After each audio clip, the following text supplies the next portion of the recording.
हरे हरे कृष्ण। कृष्ण। धन्यवाद प्रणाम। हरे कृष्णा। हरे कृष्ण। कृष्ण गोपाल दास प्रभु जी धन्यवाद। धन्यवाद प्रणाम सभी भक्तों को। धन्यवाद प्रणाम। स्मिता माता जी, हरे कृष्णा। हरे कृष्ण। तो आज की जो नरसिंह आरती है वो राधा रानी के उत्तम स्वास्थ्य के लिए हम लोग डेडिकेट करते हैं कि माता जी जो नरसिंह आरती करेंगी तो नरसिंह देव भगवान गुरु जी की पुत्री राधा रानी को उत्तम स्वास्थ्य प्रदान करें। तो हरे कृष्ण। रश्मिता माता जी आप नरसिंह हरे आरती शुरू। कृष्णा सभी भक्तों को दंडवत प्रणाम। हरे कृष्ण। कृष्ण महाप्रभु जी शुरू करें। हरे कृष्णा सभी भक्तों को मेरे दंडवत प्रणाम। हरे कृष्ण प्रभु जी हम शुरू हरे करेगा। कृष्णा। सब भक्तों को प्रणाम। जी कृपया माता म्यूट जी कर आप ले। नरसिंह आरती आप शुरू करें माता जी। बाकी वक्त से रिक्वेस्ट है कि कृपया माइक को म्यूट करें। हरे कृष्ण। जी प्रभु जी। नरसिंह भगवान की जय। हरे कृष्ण सभी भक्तों को मेरा दंडवत प्रणाम। हरे कृष्ण गुरु जी दंडवत प्रणाम। नमस्ते नरसिंहाय। नमस्ते नरसिंहाय। प्रह्लादलाददायिनि। प्रह्लादलाददायिनि। हिरण्यकशिपुर्भक्ष शिलाटङ्कनकलाय। इतो नरसिंह परत नरसिंह। इतो नरसिंह परते नरसिंह। यत यत यामि तत नरसिंह। वै नरसिंह हृदय नरसिंह। नरसिंहमादि शरणं प्रपदे। नरसिंहमादि शरणं प्रपदे। हरे कृष्णा। कृष्ण मंत्र को जी नवकलकल्पलक्ष्मणं धन्यवाद प्रणाम। सभी भक्तों को धन्यवाद हरे कृष्णा। दलितहिरण्यकशिपुतनुभृङ्गम्। केशवधृत नरहरिरूप। जय जगदीश हरे। जय जगदीश हरे। जय जगदीश हरे। जय नरसिंहदेव नरसिंहदेव नरसिंहदेव। जय नरसिंहदेव। जय प्रहलाद महाराज प्रहलाद महाराज प्रहलाद महाराज। जय प्रहलाद महाराज। जय प्रभुपाद प्रभुपाद प्रभुपाद। जय प्रभुपाद। जय गुरुदेव गुरुदेव गुरुदेव। जय जय गुरुदेव। ये शायद मनता हमसे ऐप गया ये कई समझ सकते हैं। बहुत सुंदर माता जी। रश्मिता माता जी बहुत बहुत सुंदर। सुंदर माता जी। हरे माता जी। कृष्ण सभी माता भक्तों को को हरे बोल। बहुत सुंदर माता जी। हरि बोल। सुंदर माता जी। हरे कृष्णा। हरे हरि कृष्णा बोल। प्रभु जी दंडवत प्रणाम। सभी भक्तों को दंडवत प्रणाम। हरि बोल माता जी। सभी भक्तों को दंडवत प्रणाम। हरि बोल माता जी सभी भक्तों को दंडवत हरे प्रणाम। कृष्णा हरि प्रभु बोल जी दंडवत सबको दंडवत प्रणाम। प्रणाम। हरे कृष्णा। हरे कृष्णा प्रभु कृष्णा। जी। हरे कृष्णा माता जी सभी भक्तों को मेरा दंडवत प्रणाम। हरे कृष्णा हरे रंजना माता जी। कृष्ण प्रतिभा माता जी। हरे कृष्णा माता जी। प्रणाम। भक्तों को दंडवत प्रणाम। कृष्ण सभी भक्तों को दंडवत प्रणाम। हरे कृष्णा मंजरी माता जी आपको दंडवत प्रणाम। हरे कृष्णा शीला माता जी आपको दंडवत प्रणाम। हरे कृष्णा माता जी दंडवत प्रणाम। हरे कृष्णा एकता माता जी आपको दंडवत प्रणाम। हरे कृष्णा सुषमा माता जी आपको दंडवत प्रणाम। हरे कृष्ण सभी भक्तों को।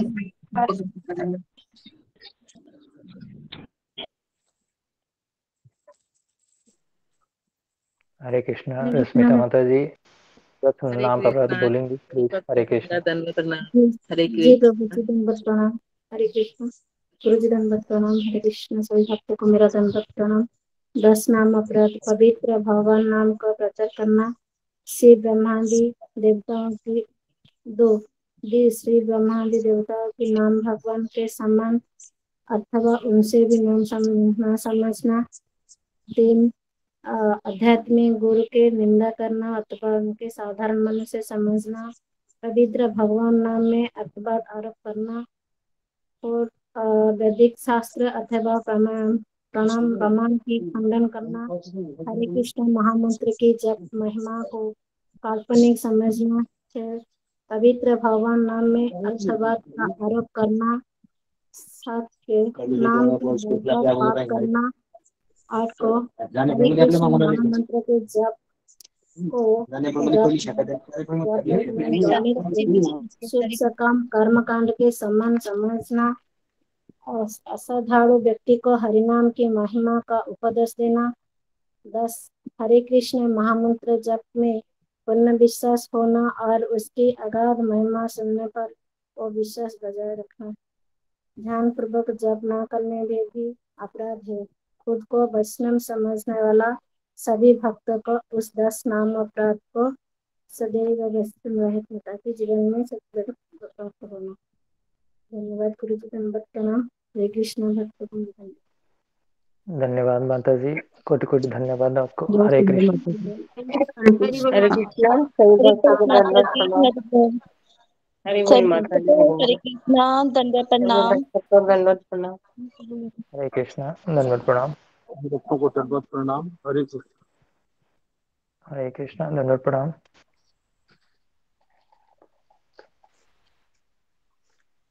तो सभी सभी भक्तों को को दंडवत दंडवत प्रणाम। प्रणाम। हरे कृष्णा, दंडवत प्रणाम। कृपया आप लोग अपने माइक का ख्याल रखें। जब भी कोई सत्संग में कुछ भी हो रहा है, जैसे भजन हो रहा है, कुछ भी हो रहा है, या गुरु जी बोल रहे हैं, या कोई भक्त आगे से बोल रहे हैं कुछ भी, तो आप लोग कृपया अपना माइक म्यूट रखें। अगर आप उस समय ज्वाइन करते हैं तो कुछ देर इंतजार कर लें। अपना वीडियो कैमरा ऑन करके आप दंडवत प्रणाम कर सकते हैं, या जब बोलना बंद कर देते हैं उस समय आप बोल सकते हैं। तो कृपया आप लोग अपना माइक का ख्याल रखें और वीडियो कैमरा ऑन रखें। दूसरा, वृंदावन धाम यात्रा 21 से 24 अक्टूबर है और उसकी जो फी है वो 2200 रुपये पर एडल्ट है। तो कृपया आप लोग अपना रिजर्वेशन करवा लें, जो भी भक्त सत्संग में वहाँ पे गुरु जी के सानिध्य में जाने को इच्छुक हैं। और जगन्नाथ धाम यात्रा 22 से 27 नवंबर को है और 2500 रुपये उसमें वहाँ पे एक पर एडल्ट के लिए है, शुल्क लगेगा। तो आप लोग अपना रिजर्वेशन करवा लें और रिजर्वेशन करवाने के बाद, दोनों यात्रा का रिजर्वेशन कराने के बाद भक्त अपना डिटेल्स जो है राधिका सिंह माता जी को सूचित करें। तो आपसे विनम्र निवेदन है।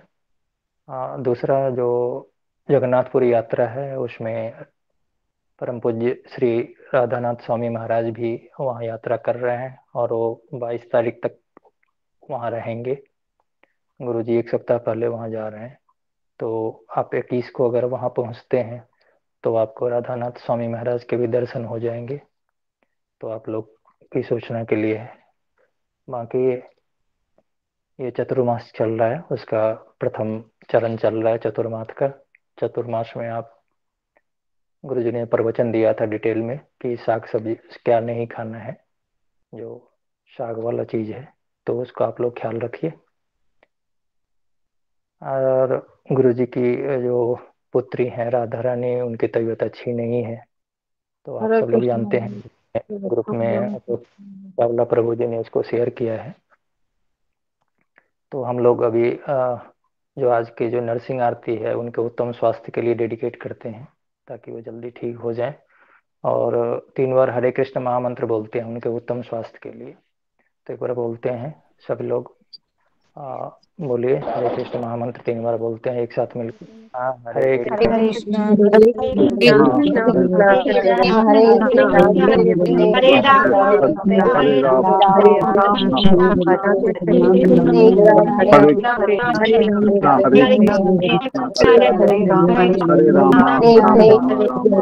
हरे राम, हरे कृष्ण, हरे कृष्ण, हरे राम, हरे राम, हरे राम हरे हरे कृष्णा राम हरे राम हरे राम हरे राम हरे कृष्ण सभी भक्तों को दंडवत प्रणाम। हरे हरे कृष्ण करना भगवान हमेशा गुरु जी नहीं आए मोहन प्रभु जी। माता जी आने ही वाले होंगे। हरे कृष्णा सभी भक्तों को हरे पंचांग कृष्ण सभी प्रणाम।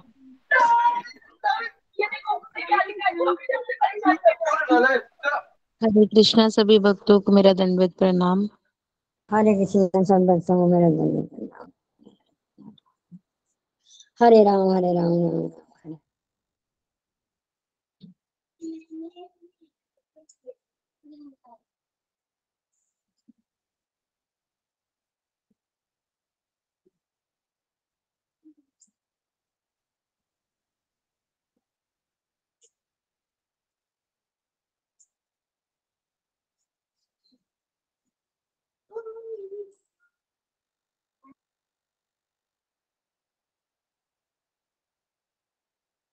हरे कृष्णा कृष्ण कृष्ण हरे हरे हरे राम राम हरे राम हरे राम राम। हरे हरे। गुरु जी दंडवत हरे प्रणाम। कृष्णा गुरु जी हरे कृष्णा दंडवत गुरु जी प्रणाम। धन्यवाद हरे दंडवत हरे प्रणाम कृष्णा गुरु गुरु जी। जी जी दंडवत गुरु जी दंडवत प्रणाम।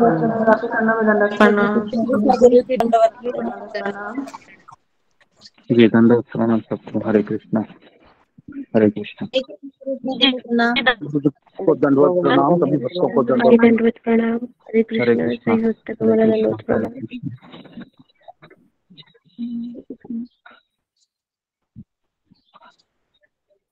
जी ओम अज्ञानतिमिरन्धस्य ज्ञानाञ्जनशलाकया चक्षुरुन्मीलितं येन तस्मै श्रीगुरुवे नमः। मुखं करोति वाचालं पङ्गुं लङ्घयते गिरिं यत्कृपातमहं वन्दे श्रीगुरुदीनतारिणम्। नमो विष्णुपादाय कृष्णपृष्ठाय भूतले श्रीमते भक्तिवेदान्त स्वामीति नामिने। नमस्ते सरस्वती देवी गौरवाणी प्रचारिणे निर्विशेष शून्यवादी पाश्चात्य देशतारिणे। हे कृष्ण करुणा सिंधु दीनबंधु जगतपते गोपेश गोपिका कांच राधा कांता नमोस्तुते। सप्तकांचन गौरांगी राधे वृंदावनेश्वरी वृषभानुसुते देवी प्रणमामि हरिप्रिये। वाञ्छाकल्पतरुभ्यश्च कृपा सिन्धुभ्येव च पतितानां पावनेभ्यो वैष्णवेभ्यो नमो नमः। जय श्री कृष्ण चैतन्य प्रभु नित्यानंद श्री अद्वैत गदाधर श्रीवासादि गौर भक्त वृंद। हरे कृष्णा कृष्ण कृष्ण हरे हरे हरे राम राम राम हरे हरे। जी हरे कृष्णा। सारे भक्तों का स्वागत है सत्र में। जी हरे कृष्णा सबको। जी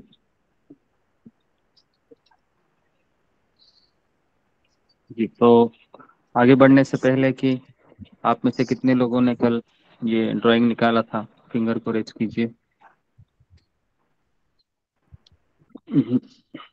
ओके 13-14 लोग हैं, 15। ओके जी 16 लोगों ने किया था। Very good.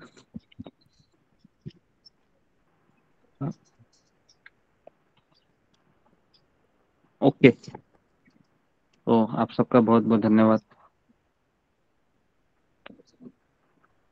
जी, आगे बढ़ते हैं अभी। जी तो आज किसका टर्न था बताने का? गुरु जी हाँ रश्मिता माता जी का है। हरे कृष्ण दंडवत प्रणाम गुरु जी। हाँ अभी बोलो। गुरु जी अभी राधा रानी माता का अभी कैसे ठीक है। स्वास्थ्य? हमने हाँ डॉक्टर के पास गए थे तो अभी सो रही है। जी आज कोई माता जी भी घर पे ही है। जी तो बारिश ज्यादा हो रही है, भीग रहे हैं, हो जाता है। वायरल फीवर है। 4 दिन है। डॉक्टर बोले 4 दिन के बाद तो उतरना चाहिए, ऐसा कुछ नहीं है, लेकिन हम जब डॉक्टर के पास गए थे तो 101 डिग्री टेम्परेचर बताया था। उसके बाद हम दोपहर को 1 बजे आए, खाना खाए, अभी सो रहे हैं और फिर मैं आपकी सेवा में आ गया। जी ओके, तो अभी हम गुरु जी, जी तो आज आगे। गुरु जी आपसे निवेदन है कि आज के जो सत्र के जो भी है और राधा रानी के उत्तम स्वास्थ्य के लिए आप अगर एक बार जी जी, तो आप सभी भक्तगण प्रार्थना करेंगे, सब हो जाएगा। जी जी, हम प्रार्थना करेंगे गुरु जी, माला कर रहे हैं जो आज की नरसिंह आरती हुई है उनके उत्तम स्वास्थ्य के लिए भक्त की हुई है, और आज के सत्संग को भी गुरु जी उन्हीं को समर्पित करते हैं उनके उत्तम स्वास्थ्य के लिए। हरे कृष्ण गुरु जी, धन्यवाद पढ़ो। जी ओके, हरे कृष्ण। ओके, बोलो रश्मिता माता जी। हरे कृष्ण गुरु जी, दंडवत प्रणाम। हरे कृष्ण सभी भक्तों को मेरा दंडवत प्रणाम। गुरु जी मुझे माफ करना, जो भूल हो जाती है आप क्षमा कीजिए गुरु जी, आप तो क्षमा का सागर है। धन्यवाद गुरु जी। गुरु जी हम सबको एक शस्त्र जो पहले हम सबको एक वीडियो दिखाए है, इस वीडियो में फूल, धागा, माला और सुई थे। इसके बारे में हमको अपने एक क्वेश्चन किया था आध्यात्मिक भाग में, और चित्र एक वर्णन कीजिए सरी पर माता जी और प्रभु जी ने बहुत सुंदर सुंदर भाव किए थे। उससे बाद आपने बहुत सुंदर से इस चित्र को वर्णन की। आप कहते हैं कि सबसे पहले आपको फूल को दिखाया था जो बिखरे हुए पड़ रहते थे, वो फूल को हम जीवात्मा और जीवात्मा भगवान को भूल गए हैं। और सुई है ये आध्यात्मिक जीवन का विधि है, मतलब भगवान धाम जाने का जो रास्ता है, हमारी परीक्षा है और सुई की तरह है। गुरु जी का आज्ञा पालना करना भी सुई की तरह है। ये सब आपने बोले थे। हम अभी भक्ति मार्ग आने से इस व्यक्ति को हृदय हो जाते हैं जो हमें शिक्षा देती है। जो फूल को उठाने को भी गुरु होते हैं और उसके भगवान के समर्पण करने के लिए भी जो माला आवश्यकता है, लेकिन वो माला बनाने पूर्वक उनको एक कठिन संघर्ष में जाना पड़ा है। और ये शुभकामना ये जो सुई का चुकाना बाद जो सुई को चूक जाते हैं, वो भगवान को चढ़ाने के लिए वो योग्य हो जाती है। सुई के बाद जो धागा आती है, धागा के बारे में जो आप बताए थे कि धागा भक्ति का मार्ग है। जो सुई ये गुरु का आज्ञा है, और ये माला पूरी हो जाती है तब वह गुरु में भगवान के चरणों के चढ़ा जाती है। ये पहले ये सब था पहले एनालॉजी का है। और आप भी कहते हैं कि उसके बाद आप कहते हैं कि सुई जो चुभाने से लगे सहन करना बहुत कठिन है। सुई जब सुंदर सुंदर फूल से चुभन जाते हैं, फूल जो चुभन जाते हैं कहीं भी फूल से चेतना नहीं है, बट हमारे चेतना है। सुई को चुभाना जो लोग सह ना सकते हैं, वो भी भक्ति मार्ग में आने वाला है। आप दूसरी एनालॉजी भी कहते थे कि जो ये दूसरा एनालॉजी जो गीता का 7वां अध्याय का भगवान कहते हैं, फूल यहाँ से फूल भगवान की बना हुआ चीज जो पेड़, फूल और फल, चंद्र, सूर्य आदि हमारी अस्तित्व है। और धागा जो श्री कृष्ण है, जो फूल की माला होती है, माला में धागा नहीं देखा देता है, धागा अदृश्य है, लेकिन एक बुद्धिमान व्यक्ति ये सब समझ जाती है। उसके बाद आप गीता शास्त्र में जाते हैं, और गीता में आप 8वां अध्याय का जो उसके बाद आप जो 8वां अध्याय का 9वां श्लोक को आलोचना करती है। आप 9 श्लोकों का तात्पर्य भी हमको समझ देती है। गुरु जी आपने जो बोले श्लोकों में परमेश्वर का चिंतन विधि वर्णना की जाती है। चिंतन संसार में हर एक व्यक्ति है क्या 2 चीज का चिंतन करता है, संस्कार संसार में हर व्यक्ति दो चीज का चिंतन करते हैं, एक भूतकाल का और दो भविष्य काल का। हर व्यक्ति चिंतन में लगा। सबसे प्रमुख बात है कि भगवान का निराकार नहीं है, शून्य भी नहीं है। निराकार और आप यहाँ बताना थे कि निराकार का अर्थ है कि भगवान का आकार नहीं है, और शून्य का अर्थ मतलब भगवान नहीं है। पर बौद्ध लोग कहते हैं कि भगवान नहीं है, वो शून्यवादी है। इसके बाद आप एक नेताजी के उदाहरण देखे, वो जो उसके नाम मुझे सुनाई नहीं देता है, और वो कहते हैं कि मैं हिंदू हूँ, पर हिंदू होकर भी जन्म लिया ये मेरा दुर्भाग्य है, लेकिन मैं हिंदू हूँ पर मरूंगा नहीं है। ये धर्म में बहुत कुछ बहुत कुछ है, यदि उनके पसंद मुझे नहीं आते नहीं है। और इसके बाद आप जी ओके, धन्यवाद रश्मिता। ओके कृष्ण गुरु जी मुझे क्षमा करें। बहुत सुंदर माता जी, हरि बोल। जी, माता जी हरि धन्यवाद। बोल, बहुत सुंदर, हरि बोल। हरि बोल माता हरि जी, बोल, हरि बोल। हरि बोल, हरि हरि बोल। बोल, हरि बोल, हरि बोल माता हरि जी। बोल माता हरि बोल। प्रणाम से बाबा को दंडवत करना। हरि बोल माता जी, बहुत सुंदर। हरि बोल माता जी, बहुत सुंदरता है। ओके धन्यवाद जी। तो रश्मिता माता जी है, वह उड़िया है, फिर भी हिंदी भाषा बोलने का प्रयास किए। ऐसे बहुत सारे भक्त हैं। अच्छा है जी। तो अभी हम आगे हमारे सेशन को कंटिन्यू करते हैं। तो कितने श्लोक तक हम आए थे? 8वें अध्याय के 9 श्लोक तक। 9 श्लोक। 9 जी। ओके, तो आज हम 10वें श्लोक के ऊपर चर्चा करेंगे। तो मैं चाहता हूँ कि आप में से कोई 10वां श्लोक है तो पढ़े। हाँ, फिंगर को रेज कीजिए किसके पास गीता है, भागवत गीता। जी जी ओके जी। कृष्ण मोहन पढ़िए 10वें अध्याय का तात्पर्य। जी गुरु जी, धन्यवाद गुरु जी। मृत्यु के समय जो व्यक्ति अपने प्राण को भौहों के मध्य स्थिर कर लेता है और योग शक्ति के द्वारा अविचलित मन से पूर्ण भक्ति के साथ परमेश्वर के स्मरण में अपने को लगाता है, वह निश्चित रूप से भगवान को प्राप्त होता है। 10वें अध्याय का ये भाषांतर है गुरु जी। तात्पर्य इस श्लोक में स्पष्ट किया गया है कि मृत्यु के समय मन को भगवान की भक्ति में स्थिर करना चाहिए। जो लोग योगाभ्यास करते हैं उनके लिए संस्तुति की गई है कि वे प्राण को भावों के बीच यानी आज्ञा चक्र में ले आएं। यहाँ पर षटचक्र योग के अभ्यास का प्रस्ताव है, जिसमें 6 चक्रों पर ध्यान लगाया जाता है, परंतु निरंतर कृष्ण भावनामृत में लीन रहने के कारण शुद्ध भक्त भगवत कृपा से मृत्यु के समय योगाभ्यास के बिना भगवान का स्मरण कर सकता है।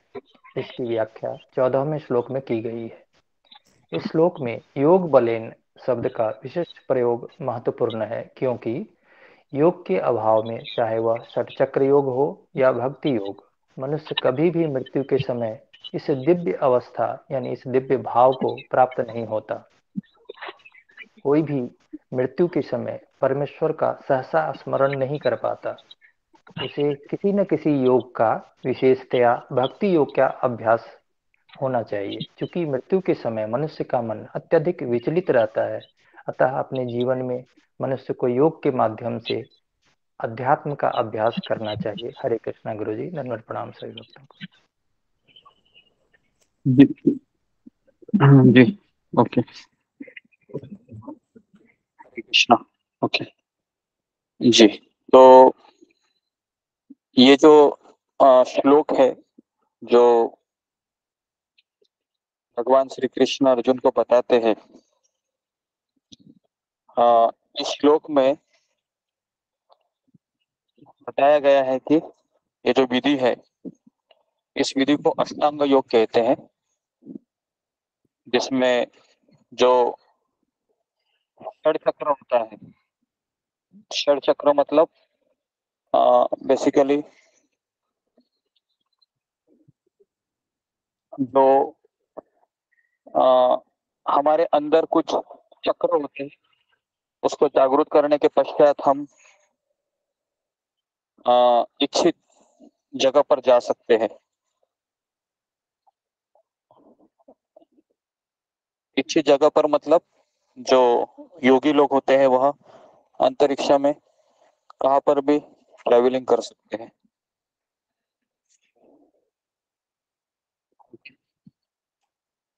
तो अभी एक जहाँ जाते कहाँ है और कैसे जाते हैं और क्वालिफिकेशन क्या है, ये मैं आज थोड़ा सा आपको वर्णन करके बताऊंगा। तो ध्यानपूर्वक सुनिए, क्योंकि ये बातें आपके लिए थोड़ी नई रहेगी, तो मैं आपको बताने जा रहा हूँ। और ये जो अष्टांग योगी है ना, तो शिल प्रभुपाद जी तात्पर्य में लिखते हैं कि मृत्यु के समय हमारा मन विचलित होता है काफी, तो इसके लिए योग का आश्रय लेना बहुत आवश्यक है। योग मतलब क्या है? योग का अर्थ है भगवान से जुड़ना, या भगवान से जुड़ना किसी न किसी माध्यम से, इसको योग कहते हैं। अभी आप बोलोगे कि क्या ये कोई भी कर सकता है, ये जो प्राणायाम प्राणवायु को नियंत्रण करके अंदर से? तो इसके लिए क्वालिफिकेशन क्या है जी? फिंगर को रेट कीजिए कि एक बार हमने इस पे चर्चा की थी कि कौन ये व्यक्ति कर सकता है जो जी। अशोक चावला प्रभु बताइए कि कौन इस चीज को कर सकता है? जो गुरु शरण में हो, गुरु आज्ञा पालन करता हो, और गुरु जी सॉरी, ओके ओके, कोई बात नहीं। भूल गया, अभी याद था मेरे को। नेक्स्ट सुजाता महापात्रा। हरे कृष्ण गुरु जी धन्यवाद। जो ज्ञानी भक्त है, जिसका इस संसार में कोई आसक्ति नहीं है, वो कर पाते हैं। ओके, अभ्यास से गुरु, अभ्यास से जी। तो नहीं, बेसिकली आप ये भूल रहे हैं कि मैंने आपको योगा लैडर बताया था एक समय में, तीसरे अध्याय में, जो पशु जीवन, उसके बाद निष्काम कर्म योग, कुछ याद आया? सकाम कर्म योग, ज्ञान योग, अष्टांग योग, है ना? बराबर है। तो अष्टांग योग मतलब जिसका हृदय पहले से ही स्वच्छ हुआ है, जिसके हृदय में काम, क्रोध, लोभ, मद, मोह, मत्सर ये सब चला गया है, ऐसा व्यक्ति अकेले में रहकर आश्रम में इसका अभ्यास कर सकता है। ओके, अब ये कैसे करते हैं, तो इसके लिए हम प्रभुपाद जी का तात्पर्य पढ़ेंगे एक। तो मैंने एक ग्रुप में पीडीएफ फाइल शेयर की है, तो कृष्ण मोहन प्रभु वो पीडीएफ फाइल को ओपन करके 22वां श्लोक का तात्पर्य पढ़िए उसमें से। सब लोग ओपन कर सकते हैं, ग्रुप में ही मैंने भेज दी है। उसमें पूरा वर्णन है कि ये लोग कैसे भगवत धाम जाते हैं उच्चतर लोकों से।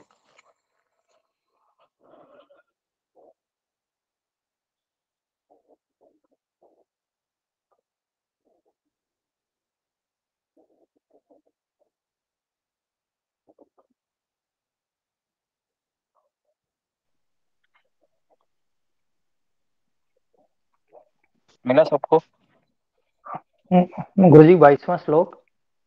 हाँ, 22वें श्लोक का तात्पर्य। जी जी, हाँ, पढ़ रहा हूँ 22वें गुरुजी। श्लोक का तात्पर्य पढ़िए। ये ऊर्ध्व लोकों में अध लोकों की अपेक्षा हजारों हजार गुना अधिक भौतिक भोग की सुविधाएं हैं। सर्वोच्च लोकों में ब्रह्मलोक, ध्रुवलोक इत्यादि हैं, और वे सब महरलोक के ऊपर हैं। इन लोकों के निवासियों को अष्ट सिद्धियां प्राप्त हैं। उन्हें योग सीखने की कोई आवश्यकता नहीं पड़ती, और वे कर्ण के समान लघु होने की शक्ति, जिसे अणिमा सिद्धि, या पंख से भी हल्का होने की शक्ति यानी लघिमा सिद्धि प्राप्त कर लेते हैं। उन्हें भारी से भारी होने की यानी महिमा सिद्धि गुरुजी मुझे एक को होस्ट से रिमूव कर दीजिएगा बीच में। ओके।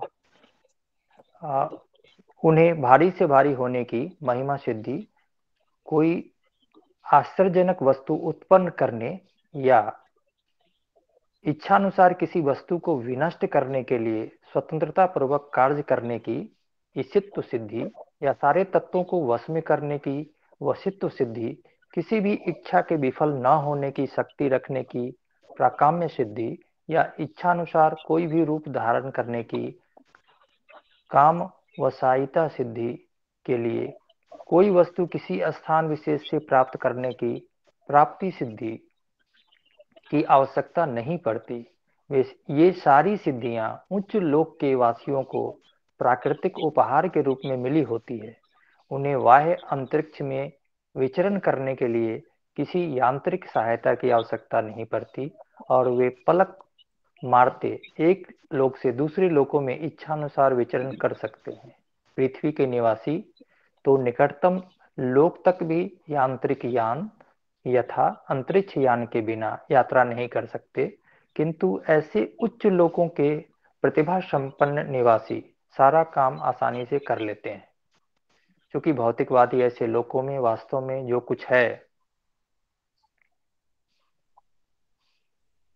उसका अनुभव प्राप्त करने के लिए उत्सुक रहता है, अतएव वह हर वस्तु को स्वयं देखना चाहता है। जैसे उत्सुक व्यक्ति पूरे संसार में घूमकर प्रत्यक्ष स्थानीय अनुभव प्राप्त करना चाहता है, उसी तरह अल्पज्ञ आध्यात्मिक व्यक्ति उन लोगों का कुछ अनुभव प्राप्त करना चाहता है जिनके विषय में उसने विस्मयपूर्ण बातें सुन रखी हैं, किंतु योगी अपने मन तथा इंद्रियों सहित वहां जाकर अपनी इच्छा आसानी से पूरी कर सकता है। भौतिकवादी मस्तिष्क की मूल प्रवृत्ति भौतिक जगत पर प्रभुत्व जताने की है और यहाँ पर वर्णित सारी सिद्धियां भौतिक जगत पर प्रभुत्व की द्योतक है।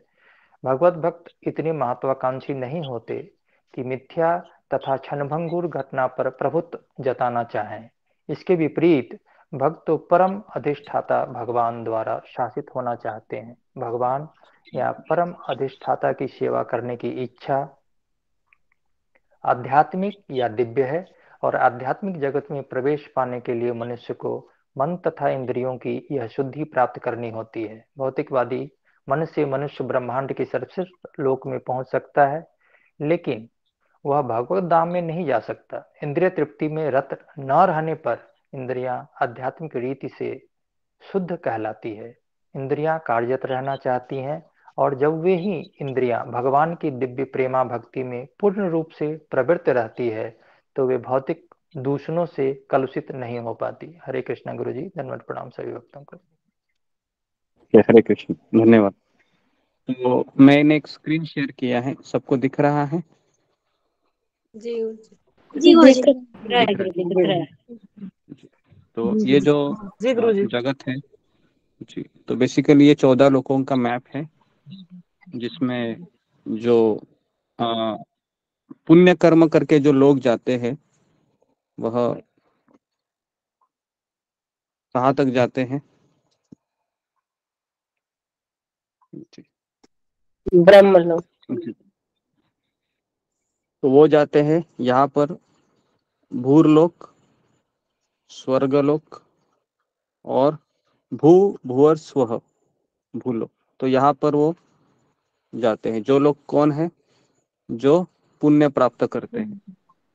ठीक है, मैं लिख रहा हूँ, सबको दिखाई दे रहा है? मैंने ऑरेंज लाइन में कुछ लिखा है, ठीक है।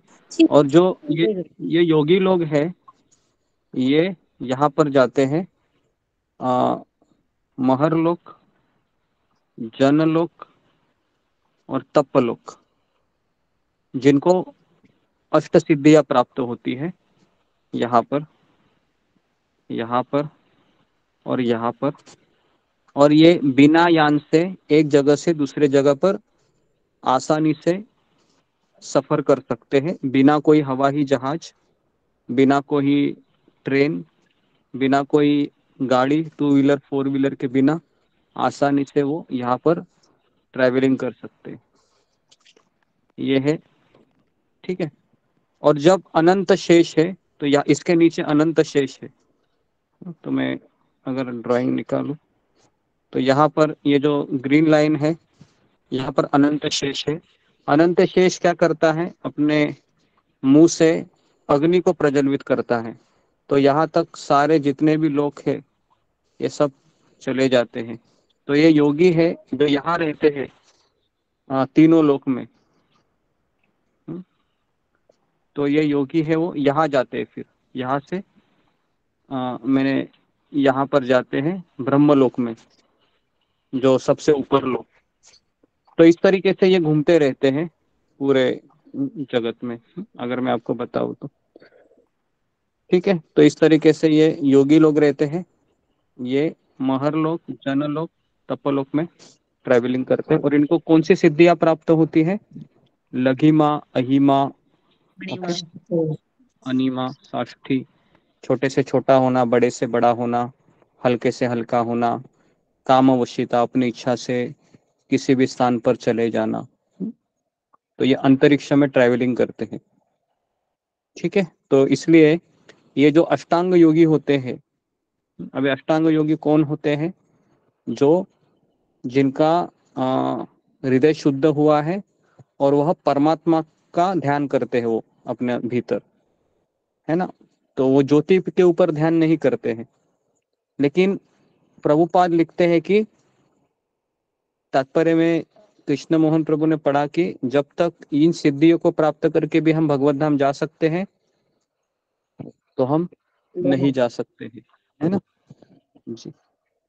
तो इसलिए यहाँ पर हमारा कोई इंटरेस्ट नहीं है, लेकिन उनको बहुत तपस्या करनी पड़ती है। ओके जी।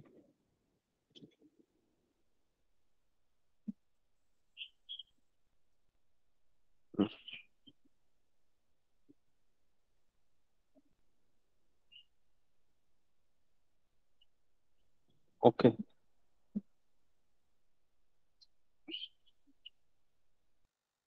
जी।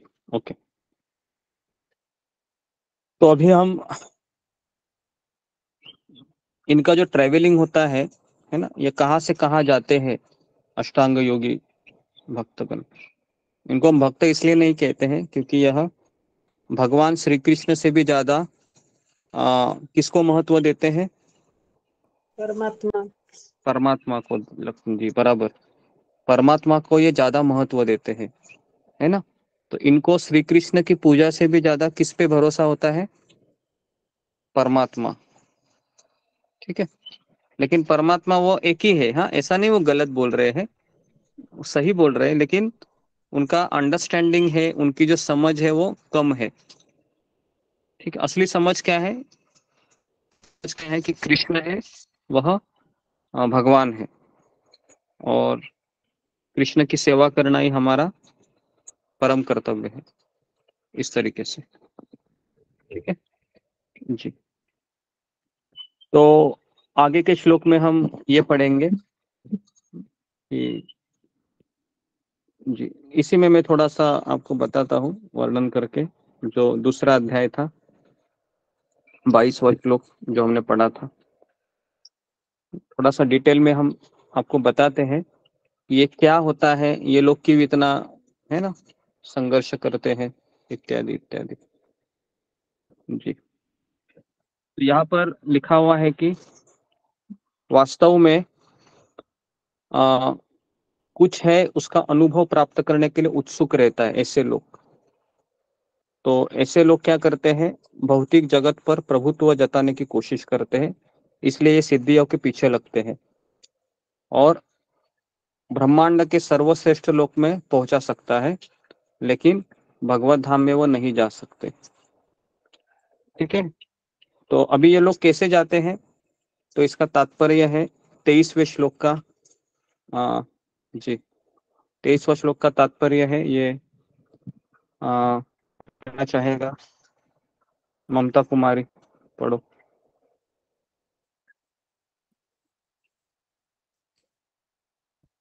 गुरुजी कौन सा अध्याय का है? अध्याय क्या है, इस पे हमारी चर्चा हो रही है अभी। ब्रह्म योगी लोग के बारे योगी लोग के बारे में। लेकिन कृष्ण मोहन प्रभु ने अभी क्या पढ़ा?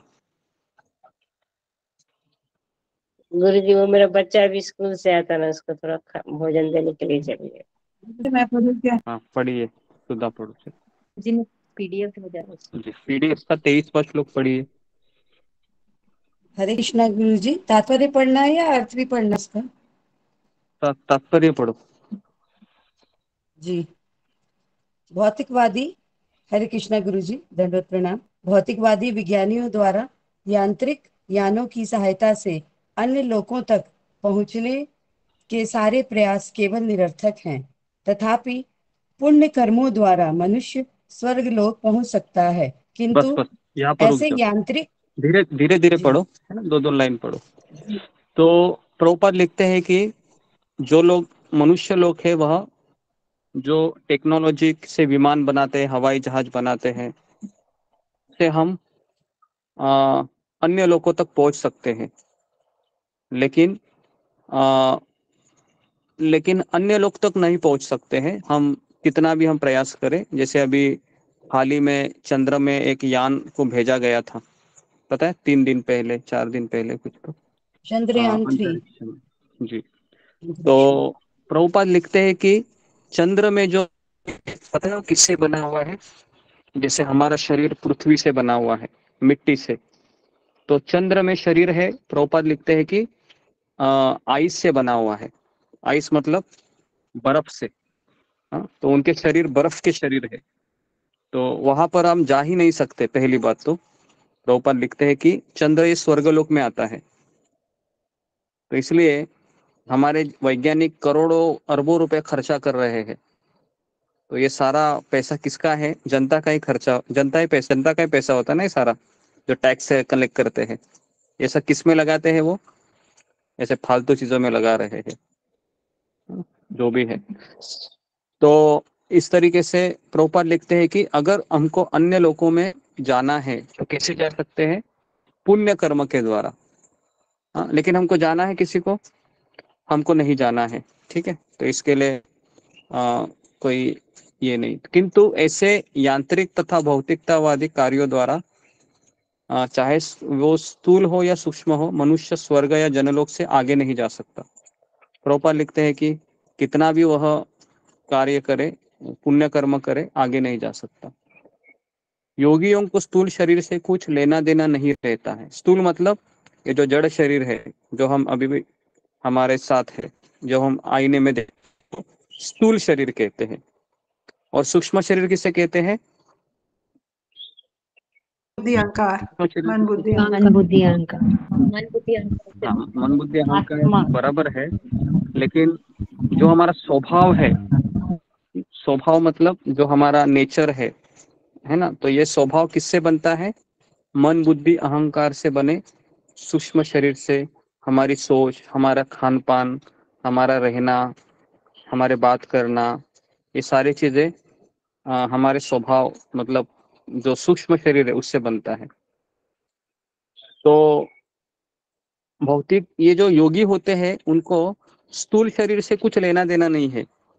वह सूक्ष्म शरीर से ट्रैवलिंग करते हैं। समझ में आ रहा है?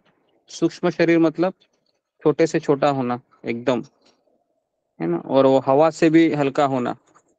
हाँ, अभी मान लो किसी को हवा से हल्का होने का सिद्धि प्राप्त है, तो कहीं पर भी जा सकता है, बराबर है, अंतरिक्ष में कहीं पर भी। लेकिन ये सुनने में बहुत फैसिनेटिंग लगती है, लेकिन इनमें कुछ ज्यादा दम नहीं होता है, हम बोर हो जाते हैं। जी। अभी मेरा ये सवाल है कि अगर आपको सिद्धि प्राप्त है, अष्ट सिद्धियां मान लो प्राप्त हो गई, है ना, हम उदाहरण दे रहे हैं, और अगर आप महरलोक में चले गए, आप जनलोक चले गए, तपोलोक चले गए, वहां पर आपने देखा अलग अलग प्रकार के यान है, अलग अलग प्रकार के लोग हैं जो कहीं पर भी जा सकते हैं अंतरिक्ष में, चंद्र में जा सकते हैं, गुरु में जा सकते हैं, अलग अलग ग्रहों में जा सकते हैं, है ना, ब्रह्मलोक तक भी जा सकते हैं। तो अगर आपको ये सिद्धि प्राप्त हुई, तो क्या आप खुश रह पाएंगे? और अगर नहीं तो क्यों नहीं? जी, फिंगर को रेस कीजिए। इंपॉर्टेंट क्वेश्चन मैंने आपको पूछा है। जी। और आपकी जानकारी के लिए मैं बताना चाहूंगा, आपने साईं बाबा का नाम सुना है? साईं बाबा, शिरडी के जी साईं गुरुजी, बाबा, शिरडी के आपने साईं सुना बाबा।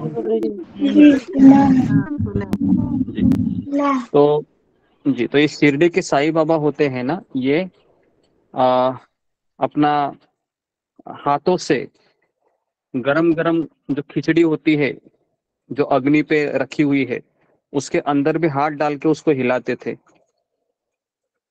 दूसरा है कि ये पानी है, पता है, पानी से दिया जलाते थे, दीपक जलाते थे। तीसरा है कि ऐसे योगी होते हैं जो पानी पे चलते हैं, पानी के ऊपर से। और हमने इसमें पढ़ा था अनोखा सफर किताब में कि महाराज किनके साथ रह रहे थे, तभी उन्होंने देखा कि कुछ बाबा है, वह हवा में तैर रहे थे। उन्होंने देखा नीम करोड़ी हिमालय बाबा, में। नीम करोड़ी बाबा। नागा बाबा लोग के साथ हाँ, नागा बाबा थे वो, नीम करोली नहीं, नागा बाबा के साथ वह जब रह रहे थे, वो तैर रहे थे, है ना। तो आज भी अगर आप हिमालय में जाओगे तो ऐसे लोग आपको दिखेंगे, है ना। जैसे अभी एक व्यक्ति है ना, जैसा उनका नाम है, वो पिछली बार हमने इनका चर्चा किया था, कि वो क्या नाम था उसका, दरबार, वीरेंद्र वीरेंद्र बागेश्वर चाची बागेश्वर धाम में। बागेश्वर धाम। हाँ बागेश्वर। बागेश्वर धाम। जी जी जी जी। तो अगर इनके बारे में बताओ तो इनको भी सिद्धियां प्राप्त है। इसके लिए बड़े बड़े फिल्म स्टार, अमिताभ बच्चन, है ना, ऐश्वर्या राय, काफी लोग जाते हैं, है ना। तो ये व्यक्ति क्या करता है, अपनी सिद्धियों से किसी की मन की बात भी पहचान जा रहा है। अगर आप उसके सामने चले जाओगे ना, तो वो आपकी मन की बात पहचान लेगा कि आप यहाँ पर क्यों आए हो। और आपको लगेगा, अरे इसको कैसे पता है ये सब, और आप बोलोगे यही भगवान ही है। समझ में आया? ये इस तरह से होता है। और आप देखोगे कि लाखों लोग उनके फॉलोअर है, सिद्धियां प्राप्त है। लेकिन ये सिद्धियों से कुछ, ये सब भौतिक चीजें हैं। प्रभुपाद लिखते हैं कि इसका भगवत धाम जाने का कोई विधि नहीं है इस चीज में। जी। तो अभी मैंने जो सवाल पूछा था, तो उसका उत्तर दीजिए कि क्यों ये हमारे लिए फायदेमंद नहीं है एक भक्त के लिए, या क्यों इसको मना करना चाहिए। जी बोलिए। ओके, ऋतुपूर्णा। हरे कृष्ण गुरुजी, दंडवत प्रणाम, सभी भक्तों को दंडवत प्रणाम। गुरुजी, मुझे लगता है कि ये सब पाने से हम कभी भी खुश नहीं रह सकते, क्योंकि जो भक्त होता है या फिर जो भी मनुष्य है, उसका पहला लक्ष्य होता है कि वो गोलोक वृंदावन धाम जाना और भगवान के पास रहना। लेकिन ये सब चीज पाने से वो जो चाहेगा वो वही कर सकता है, लेकिन भगवान के पास नहीं जा सकता। भगवान के पास जाना ये हमारा असली खुशी है गुरुजी। ओके ओके, तो 80-90% नजदीक आए हैं आंसर से। एक मैं सटीक आंसर चाह रहा था आपसे कि क्यों वह, मतलब भौतिक सिद्धि आपको प्राप्त नहीं है, लेकिन मैंने कहा कि आपको अगर प्राप्त हो गई, आप पानी पे चलने लगे, या आप वो बागेश्वर धाम की तरह लोग आपकी पूजा करने लगे, है ना, और आपके लाखों लोग फॉलोअर हो गए यूट्यूब में या रियल लाइफ में, वो भी व्यक्ति सुखी क्यों नहीं हो सकता। जी। ओके, तो बताइए जी, रंजना माता जी। हरे कृष्णा गुरुदेव, दंडवत प्रणाम। गुरुदेव, मतलब उस इंसान को वो नहीं पता है कि हमारा स्वरूप क्या है, जीव स्वरूप कृष्ण के दास। क्योंकि वो दास की भावना से भले कितनी भी सिद्धियां प्राप्त कर ले, लेकिन जैसे हम कितनी भी सिद्धियां प्राप्त कर ले, लेकिन हम खुश नहीं रह सकते, क्योंकि हम भगवान की सेवा नहीं कर रहे हैं अपने, मतलब हम गुरु के सानिध्य में नहीं रहकर भक्ति मार्ग में आगे बढ़ रहे हैं। तो फिर वो हमें खुशी नहीं मिलेगी, क्योंकि भगवान की ओके, सेवा करके ही, गुरु की सेवा करके ही हमें सच्चा आनंद प्राप्त हो सकता है। जी जी, ओके, धन्यवाद। इसके अलावा किसी का उत्तर है जो अभी ऋतुपूर्णा माता जी और इन्होंने कहा? जी, ओके, नेक्स्ट। जी, रीना सिंह माता जी।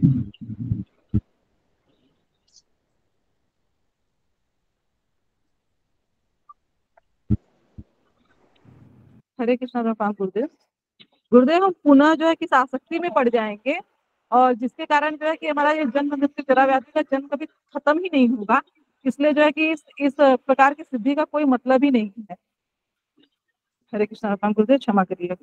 ओके, तो रीना सिंह माता जी का कहना है कि वो जन्म मृत्यु के चक्र में लगा रहेगा। ओके जी, ओके। तो मुझे ऐसा लगता है कि उत्तर मिले हैं। तो पहला इसका है कि जीवेर स्वरूप होय कृष्ण नित्य। हमारा स्वरूप ही है कि हम जब तक हम भगवान की सेवा में नहीं लगेंगे, ये सिद्धियां वगैरह से हम थोड़े समय के लिए खुश रहेंगे।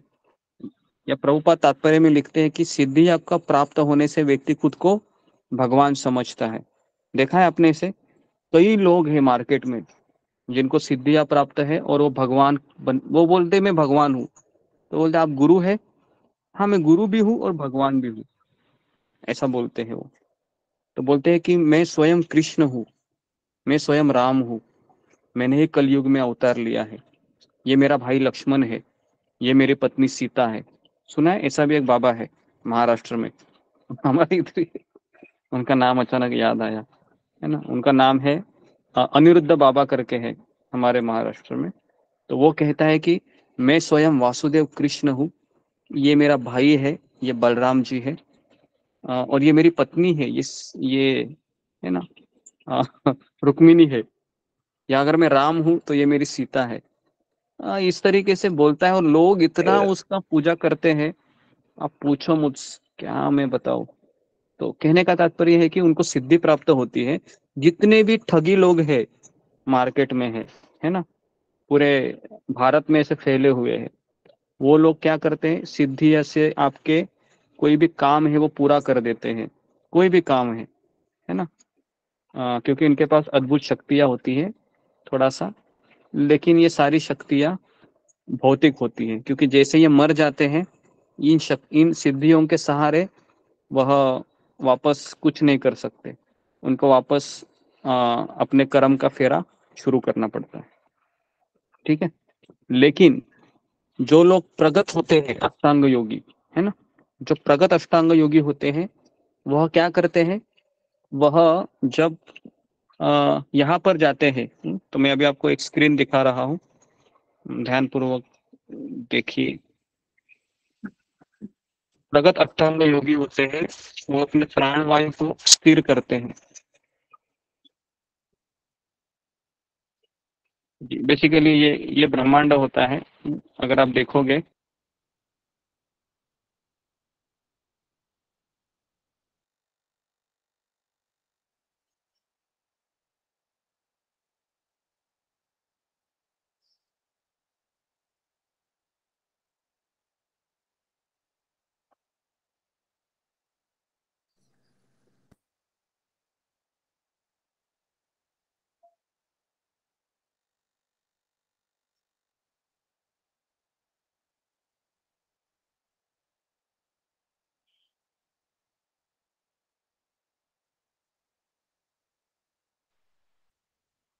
हरे कृष्णा, आवाज आ रही है?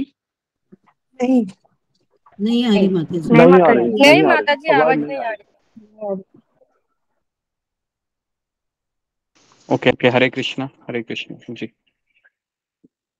तो मैं स्क्रीन शेयर कर रहा था जी, ये आपको चित्र सबको दिख रहा है?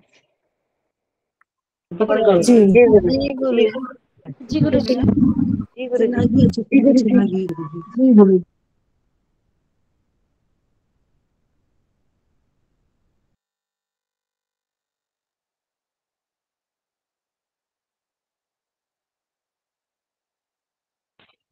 जी, सबको दिख रहा है?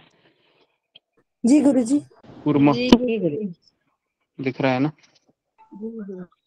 जी। उसके ऊपर 8 हाथी, उसके ऊपर अनंत शेष है। गुरु जी अनंत मुझे भी शेष दिख रहा को है।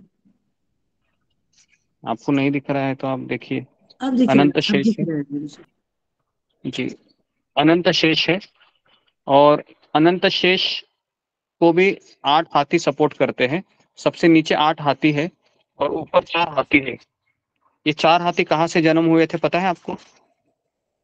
समुद्र समुद्र मंथन से। मंथन से गुरुजी, समुद्र मंथन से जी, समुद्र मंथन से शुरू हुए थे। वेरी गुड, ठीक है। और यहाँ पर आप देख रहे हो, यहाँ पर ध्रुवलोक है, सप्तर्षि है, और ये जो अगर मैं अभी आपको बताऊं, ड्राइंग करके निकालना पड़ेगा फिर।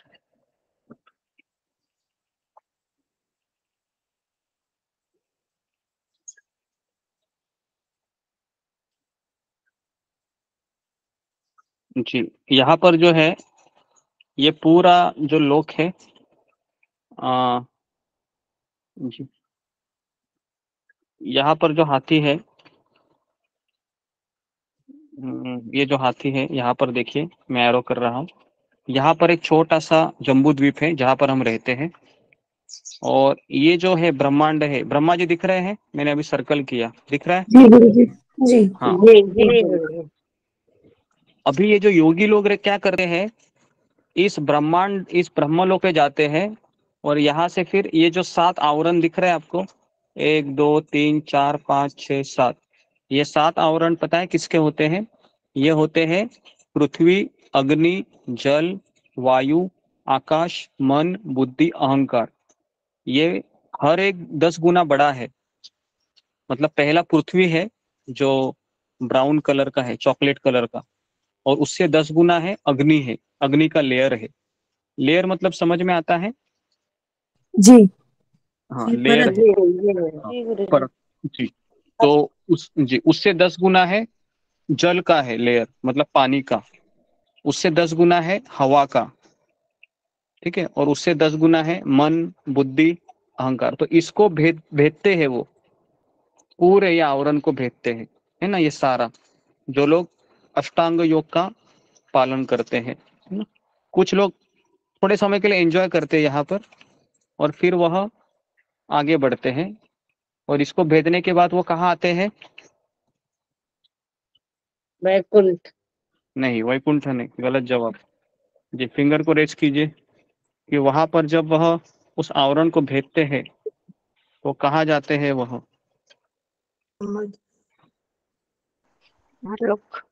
जी, सुजाता बताइए। ब्रह्मलोक। ब्रह्मलोक को तो भेद दिया। ब्रह्म ज्योति। हाँ, कहाँ जाते हैं वो? ब्रह्म ज्योति में जाते हैं। समझ में आ रहा है? ब्रह्म ज्योति उनका फुल स्टॉप है। वहां से आगे जा सकते हैं क्या? नहीं। अभी मैं आपको ब्रह्म ज्योति दिखाता हूँ। मुझे लगता है मैंने दिखाया था, है ना। ब्रह्म ज्योति ये ऊपर है, उसके भी ऊपर है। और ब्रह्म ज्योति के ऊपर क्या है? अनंत वैकुंठ लोक है। और वैकुंठ के ऊपर अयोध्या है, द्वारिका है, जगन्नाथपुरी है, और उसके ऊपर है वृंदावन है, मथुरा है, वृंदावन है, नवदीप मायापुर भी उधर ही है। तो अभी मेरा आप लोगों से सवाल है कि ये योगी लोग इतना तपस्या करके ब्रह्म ज्योति तक आ जाते हैं, लेकिन ब्रह्म ज्योति के बाद आगे क्यों नहीं जा पाते? जी, फिंगर को रेज कीजिए। हाँ, अभी कीजिए। वो आगे क्यों नहीं जा पाते? आगे तो जा सकते हैं वो ना, यहाँ तक तो वो आ गए। जी, नंदनी झा। हरे कृष्ण गुरु जी, दंडवत प्रणाम। हरे कृष्ण सभी भक्तों को दंडवत प्रणाम। मुझे लगता है कि उसे अपने आप पर भरोसा रहता है और अहंकार के बस बहुत है, शायद इसी कारण से वो इसके ऊपर नहीं जा पाते हैं। नहीं, बेसिकली एक चीज मैं आपको बताना भूल गया कि महर लोक में और स्वर्ग लोक में भी बुढ़ापा नहीं है, बीमारी नहीं है, और मृत्यु भी नहीं है। मृत्यु मतलब आपका पुण्य क्षीण होने के बाद आपको नीचे आना पड़ता है स्वर्ग लोक तक। जितने भी बीमारियां है, बुढ़ापा है, वो यहीं पर है। और स्वर्ग लोक के जो निवासी है, उनका शरीर किससे बना होता है? देवी देवताओं का शरीर मन और बुद्धि मन से। बुद्धि से। हाँ, मन से बना है, मन से बना हुआ है। मन से जी, और ब्रह्मा जी का शरीर बुद्धि बुद्धि से बुद्धि बना से है। बुद्धि से बना। जी, तो हम मन को देख बुद्धि सकते से हैं क्या? नहीं तो हम क्या देवी देवताओं को देख सकते हैं? अगर वो मेरे सामने आए तो, नहीं इंद्र आ गया तो मैं नहीं नहीं गुरु देख जी सकता। ठीक है। नहीं देखेंगे। हाँ जी, तो इनको देखने के लिए मुझे अलग शरीर लेना पड़ेगा, है ना। मेरा भी शरीर मन का रहेगा तभी मैं उसको देख सकता हूँ। ठीक है। तो अभी मेरा, हाँ, अब जो प्रश्न था, हाँ बोलो। प्रतिभा कुमारी क्यों नहीं जा सकते वो? क्योंकि गुरुजी वो जो जैसे रंजना माता जी ने कहा था, जीवन स्वरूप है कृष्ण नित्यदास, और उनमें इसका कोई भावना भी नहीं है और ना वो भक्ति के बारे में कुछ जानते हैं। वो सिर्फ योग सिद्धि के द्वारा या फिर योग करने के माध्यम से वो सिद्धियां प्राप्त करते हैं, और जैसे कि आपने बताया था परमात्मा का ही ध्यान करते हैं। जी, तो हाँ, तो उनका संबंध किनसे है? कृष्ण से है या परमात्मा से है? उनका संबंध परमात्मा से है। परमात्मा। जी। और परमात्मा ये वैकुंठ लोक में रहते हैं क्या? वैकुंठ लोक में परमात्मा नहीं रहते गुरु। नहीं रहते। नहीं तो परमात्मा कहाँ रहते हैं फिर? प्रत्येक जीव के हृदय में। जीव के हृदय में रहते हैं। हाँ, ओके। और एक चीज आप भूल गए, ये परमात्मा कौन है? क्षीरोदक्षाई क्षीरोदक्षाई विष्णु। क्षीरोदशाई विष्णु। क्षीरोदक्षाई विष्णु है। तो क्षीरोदक्षाई विष्णु इस ब्रह्मांड के बाहर जा सकते हैं क्या? ब्रह्मांड के अंदर अंदर ही है या बाहर है? नहीं, ब्रह्मांड के गर्भ में है, अंदर में रहते हैं। ब्रह्मांड के अंदर है। जी, ओके। तो जी, तो मैं आपको दिखा देता हूँ कहाँ पर है ये गर्भलक्ष्य विष्णु। जो लोग नए हैं उनके लिए बहुत इम्पोर्टेंट चीज है।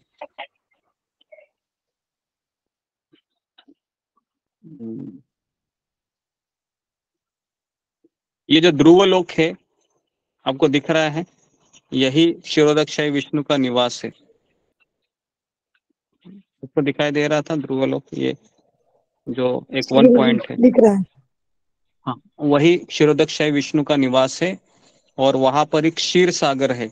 आपने नाम सुना है? क्षीर सागर पे देवी देवता जाके भगवान से प्रार्थना करते हैं, है ना, भागवत में आता है। तो ये ध्रुव लोक में ही वो क्षीर सागर है ना। अभी मेरे पास वो बड़ा मैप है, ढूंढने के लिए मेरे को समय लगेगा, नहीं तो मैं आपको दिखाता था वो। 1 मिनट देखता हूँ।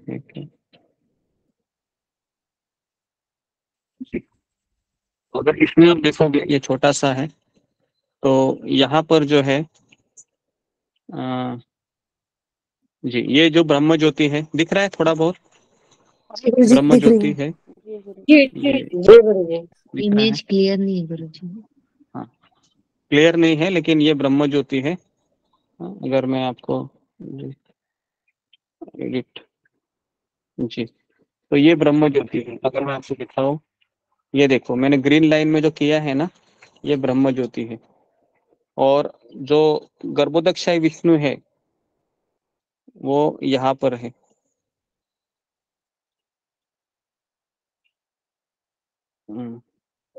ये जो मैंने एक छोटा सा डॉट किया है ग्रीन कलर का, वो गर्भोदक्ष सॉरी क्षीरोदक्षाई विष्णु है।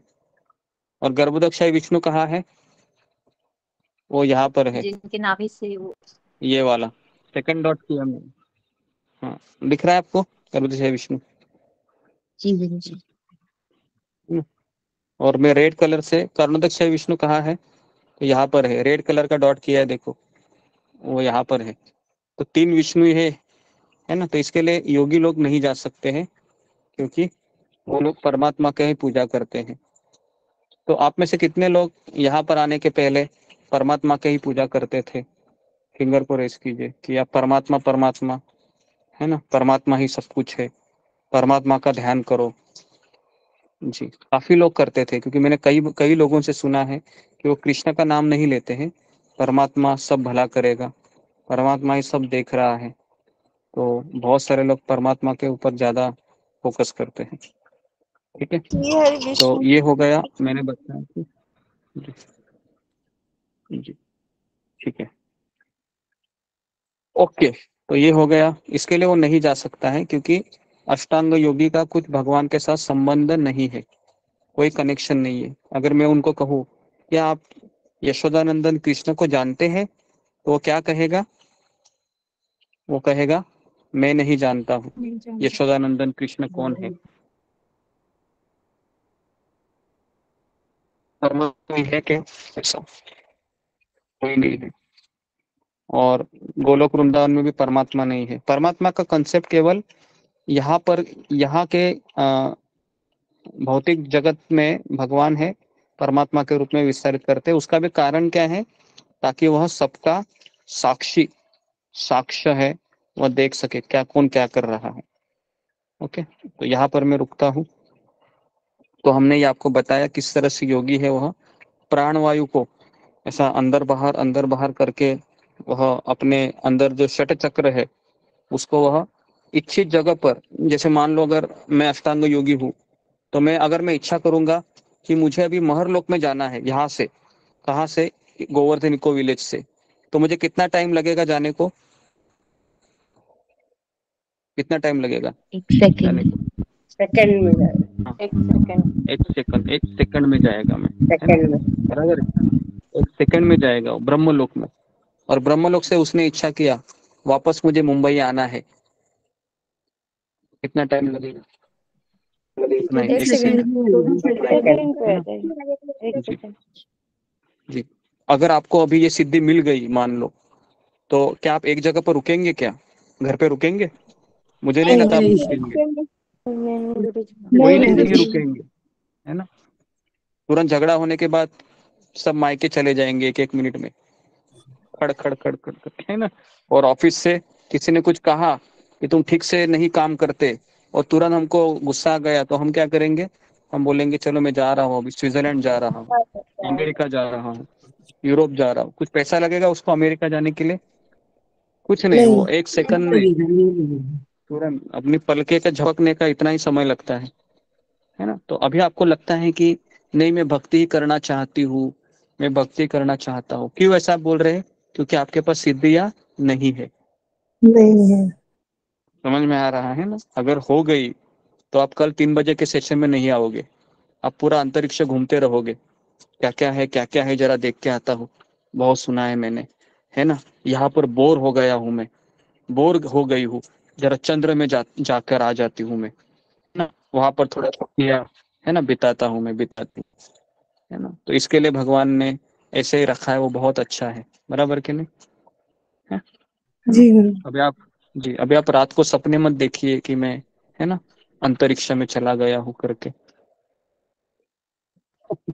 तो ये सब सारी चीजें बहुत फैसिनेटिंग है, लेकिन इसमें कुछ तथ्य नहीं है क्योंकि ये सब भौतिक है। क्योंकि योगी लोगों को भी ब्रह्म ज्योति से फिर वह आगे तभी बढ़ पाते हैं जब उनको कोई भक्त मिलता है।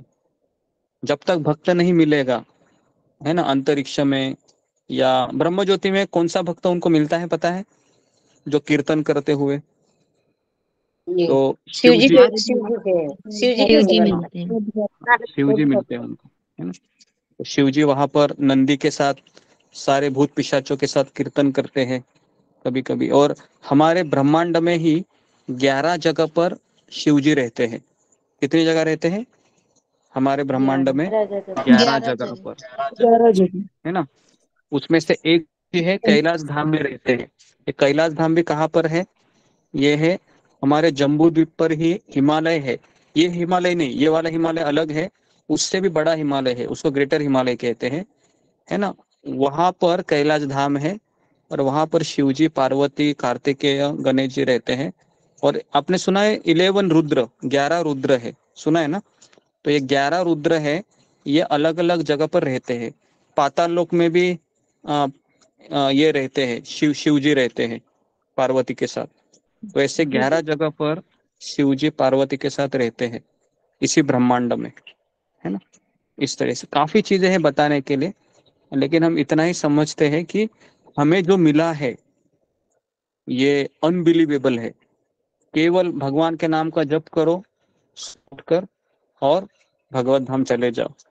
कहीं पर स्टॉप नहीं है, ना स्वर्गलोक उतरना है, ना जनलोक उतरना है, ना महरलोक, तपलोक, ब्रह्मलोक, ना ब्रह्म ज्योति। तुरंत हम डायरेक्ट स्ट्रेट बैक प्रभुपाद कहते हैं। तो इतना हमको भगवान प्रभुपाद की कृपा से प्राप्त हुआ है। ठीक है, तो यहाँ पर मैं रुकता हूँ।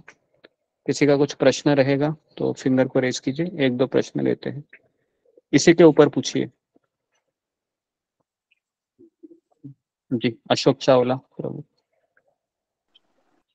गुरु जी, ये भी तो हो सकता है कि अष्टांग योगी अपने जब जाते हैं उसके अपने कार्यों में, जो भौतिकवादी में, तो उसमें इतने मस्त हैं तो उन्हें गोलोक वृंदावन का ज्ञान ही ना हो कि एक और लोग भी है गोलोक वृंदावन, उसमें जाना चाहिए। जी, गोलोक वृंदावन का ज्ञान उसको तभी हो सकता है जब वह किसके संपर्क में आएगा? भक्तों के संपर्क के बिना वैष्णव के संपर्क में आएगा। उसको अभी ज्ञान इसका है, उसको अभी ज्ञान सिद्धियों का है। समझ में आ रहा है? तो इस जाएगा ना। अगर आपको ज्ञान है अभी एक कैलाश धाम तक है, ये शिवलोक का पद है, आपको ज्ञान है, तो आप कहाँ जाओगे? वैकुंठ जाओगे क्या? नहीं, हम शिवलोक जाएंगे फिर। बराबर है ना? तो इसलिए ये ज्ञान हमें सक्षम बना देता है कि हमारा गंतव्य क्या है। Okay, next Mamta Kumari. हरे कृष्णा गुरुजी। जैसे आप बोले हैं कि भक्त लोग मिलता है तो फिर ये भगवान के पास जाते हैं।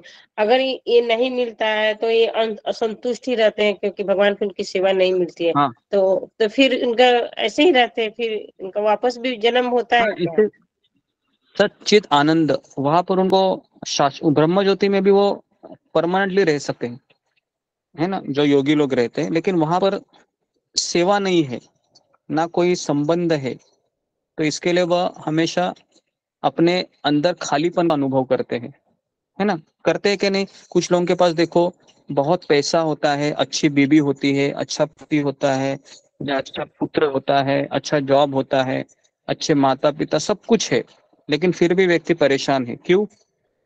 क्योंकि उसका भगवान के साथ कुछ अभी तक कनेक्शन नहीं हुआ है। तो इसके लिए ये सिद्धि हो, ये हो, वो हो, ये सब कुछ रहेगा तो भी व्यक्ति दुखी ही रहेगा। क्योंकि सुख कहाँ पर छिपा हुआ है?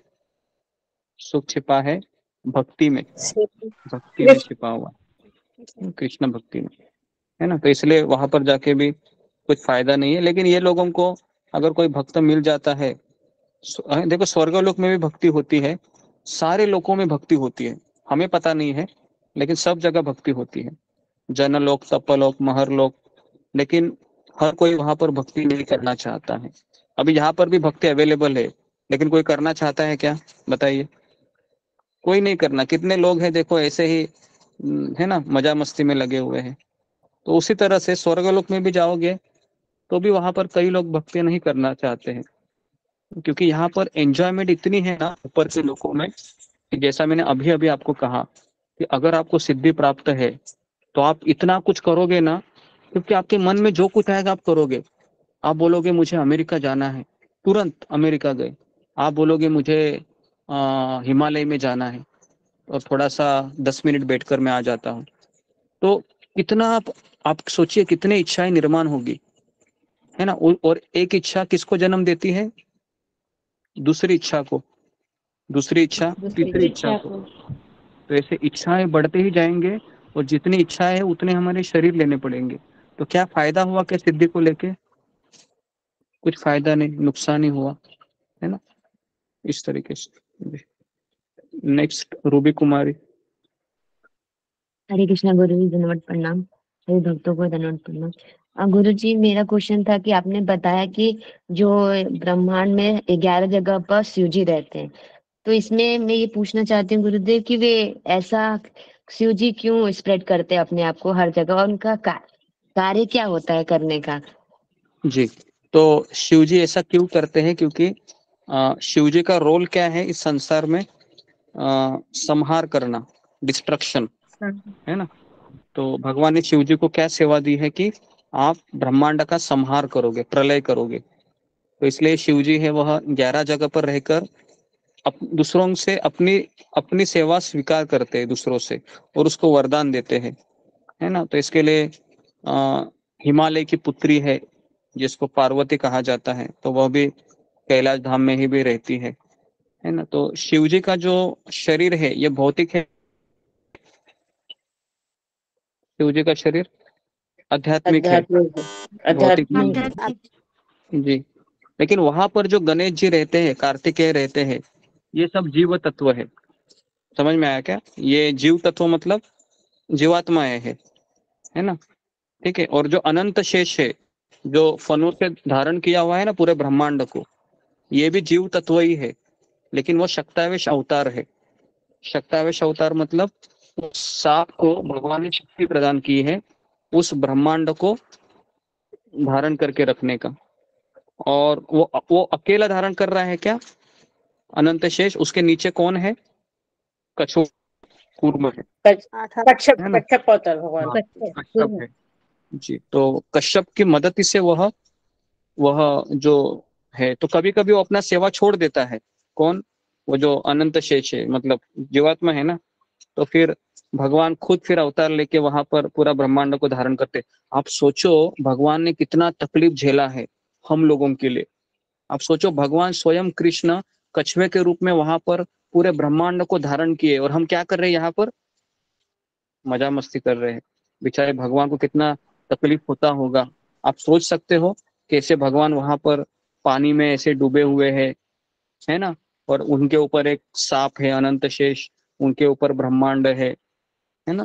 तो सोचो भगवान करोड़ों अनंत अनंत सालों तक ऐसे ही लगे रहते। और जब अनंत शेष देखते हैं कि इतना सब जीवात्मा है भगवान को भूल कर मजा कर रहे हैं, फिर वो क्या करते हैं? फिर वह थोड़ा सा हिलाते अपने आप को, फिर क्या हो जाता है? प्रलय हो जाता है। उसके बाद फिर भूकंप आता है, बहुत कुछ होता है, ज्वालामुखी का उद्रेक होता है, बड़ा तूफान आता है ना। तो इसके लिए ये सब होता है। इसके लिए जितने भी आपत्तियां संसार में आती है उसका मेन कारण क्या है? भूल गए हैं। Okay, next Sujata. कृष्ण गुरु जी दंड प्रणाम। जो आपने बोले जो 8 आभरण को भेद करके हम इस शरीर में बाहर को नहीं जा पाते हैं, फिर जो वैज्ञानिक साइंटिस्ट में को जो चंद्रमा में गए हैं, मंगल ग्रह को गए हैं, ये क्या झूठ है सब? जी, प्रभुपाद कहते हैं कि प्रभुपाद जब 1968 में पहली बार कोई अमेरिकन वैज्ञानिक गया था, क्या नाम था उसका? नील एमरस्टॉन्ग और एक कोई था ना, किसी को याद है? 2 लोग गए थे अमेरिकन साइंटिस्ट जो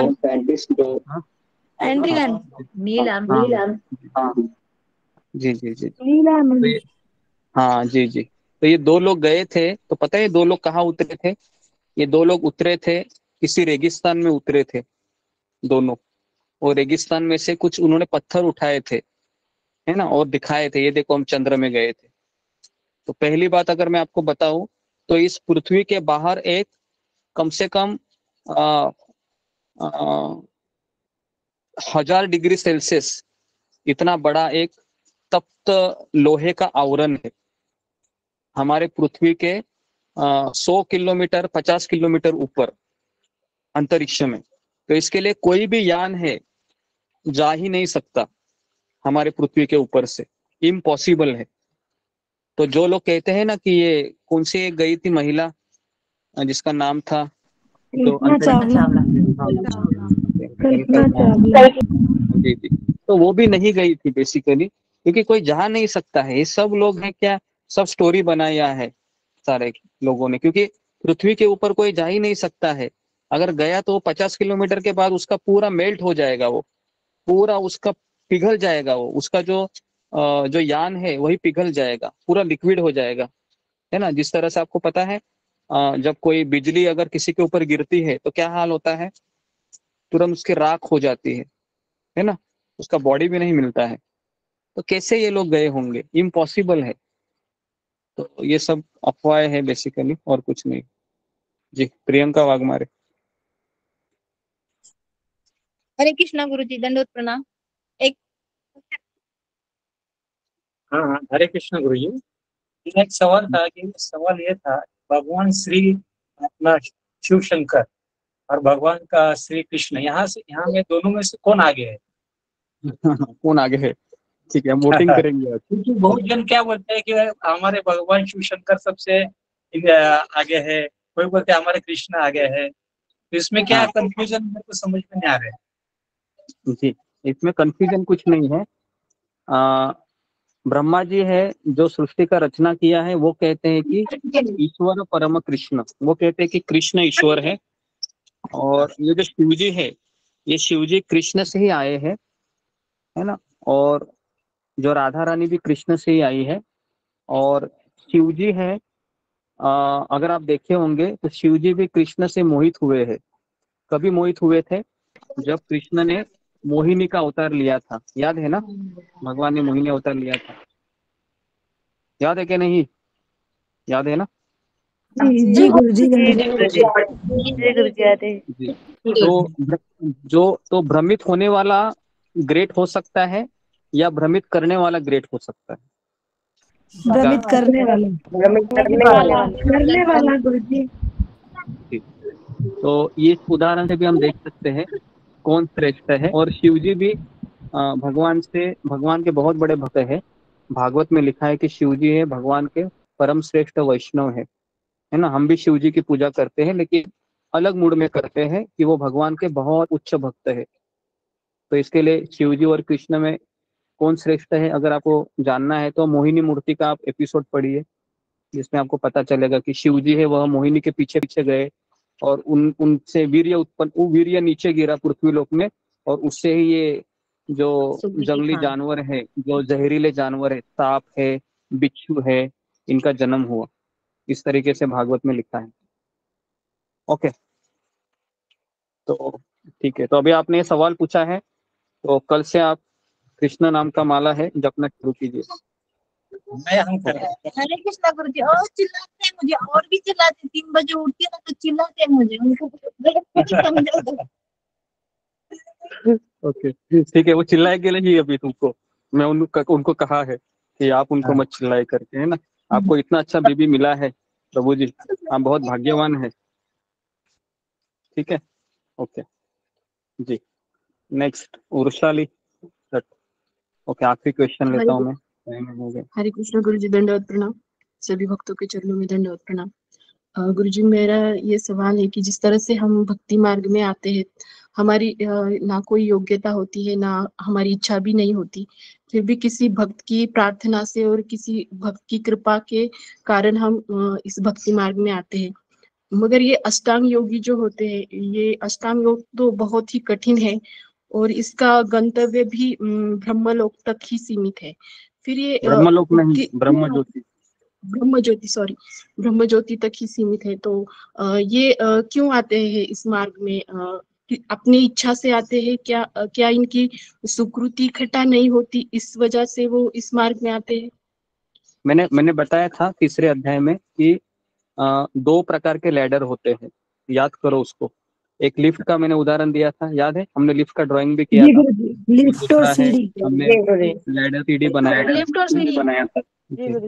तो इनके जीवन में किसी भक्त का आगमन नहीं हुआ है, इसके लिए वो क्या करते हैं, बहुत कठिन तपस्या करते हैं। और इसके लिए वह अलग अलग ज्ञान योग, अष्टांग योग, है ना। तो इस तरीके से फिर वह भक्ति योग में एंट्री करते हैं। हमारा सौभाग्य है कि हमको प्रभुपाद की कृपा से इतना तो ज्ञान हुआ है कि ब्रह्म ज्योति के ऊपर वैकुंठ है, उसके ऊपर गोलोक वृंदावन है। इन लोगों को ये भी पता नहीं है, इसके लिए वो ब्रह्म ज्योति तक अपने आप को तपा लेते हैं, क्योंकि इनका गंतव्य ही है ब्रह्म ज्योति, बस ब्रह्म ज्योति के आगे कुछ नहीं है। तो इसके लिए हम लोग उन योगियों से भी भाग्यवान हैं कि एटलीस्ट हमें प्रामाणिक गुरु शिष्य परंपरा मिली है। तो इसके लिए हमें कृतज्ञ होना चाहिए हर एक क्षण, हर एक पल। ओके, तो मैं यहाँ पर रुकता हूँ। बहुत बहुत धन्यवाद आप सबका। अज्ञान के कारण वो ये मार्ग अज्ञान नहीं, बेसिकली उनके ऊपर कृपा नहीं हुई है अभी तक, सुकृति नहीं है। अष्टांग योगी में सुकृतियां नहीं है, इसके लिए अभी तक वह भक्ति में नहीं आया है। ओके, तो इसके लिए अष्टांग योग प्राप्त करके भी ज्यादा फायदा नहीं है। हाँ, लेकिन उसको मृत्यु नहीं है, उसको बुढ़ापा नहीं है, उसको बीमारी नहीं है, उसका जन्म नहीं है, वो वहां पर ही पड़ा रहेगा, कोई उसको कुछ हानि नहीं पहुंचाएगी, क्योंकि वो ब्रह्मांड से ऊपर है। लेकिन कुछ क्या फायदा उस नहीं है। मार्ग में वो सुकृतियाँ इकट्ठा कर सकते हैं? कर सकते हैं ना, मैंने कहा ना, शिव जी वहां पर कीर्तन करते हैं, तो अगर उसको लगा कि ये लोग कौन है, अचानक शिव जी आ गए हैं, रोज आते हैं शाम को कीर्तन करने के लिए, चलो एक बार देख लेता हूँ, तो इस तरह से वह शिव जी के पास प्रवचन सुनेगा, तो वो भी भगत बन जाएगा, फिर वो भी वैकुंठ चला जाएगा वहां से। तो सब जगह पर फैसिलिटी है भक्ति करने की, लेकिन हमको करना नहीं है ना। तो सारे जीवात्माएं हैं वो ऐसे ही है कि उनको भक्ति नहीं करनी है, उनको यहीं पर रहना है। तो इसके लिए हमें इस जगह से उब जाना चाहिए कि कब मैं यहाँ से निकलूंगा, कब मैं यहाँ से निकलूंगी, परेशान हो गया हूँ, परेशान हो गई हूँ। तो इसलिए हमको भगवान बीच बीच में क्या करते हैं, चिन्नी से हथौड़ा से और धीरे धीरे मारते रहते हैं। कांटे फेंकते हैं, कांटे। जी, ओके ओके। तो धन्यवाद सबका। हरे कृष्णा, हरे कृष्णा, कृष्णा कृष्णा हरे कृष्णा हरे कृष्णा